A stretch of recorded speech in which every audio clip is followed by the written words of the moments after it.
Prime Minister Netanyahu says a large majority of the public understands the need for reforms. At the weekly cabinet meeting, he told government leaders they would begin this week to take practical steps in making those changes.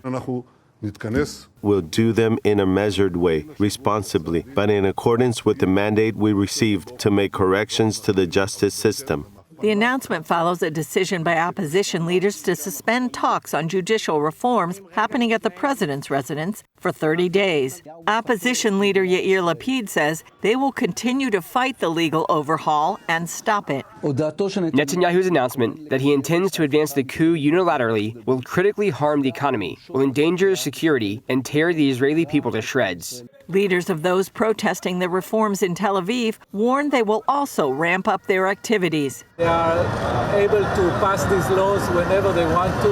They have the majority in the parliament. And we are here to make sure those laws remain in the trash bin of history. And that's a problem, according to Alex Trayman of the Jewish News Syndicate. Trayman says the first two reforms Netanyahu wants to make are not so dramatic. Right now, the Supreme Court can overturn a law on the basis of what it calls reasonableness.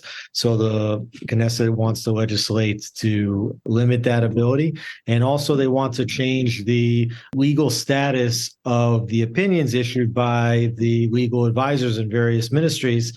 Right now, the court rules those legal opinions to be legally binding on the government. And while the coalition has the votes to advance legislation to limit the Supreme Court, the court still has the power to overturn legislation. And you have a government which is exclusively right-wing. The right wing wants to advance laws that will change the nature of the country along the lines of its political policies. And an activist left-leaning Supreme Court is actually there to overturn the policies of the right wing.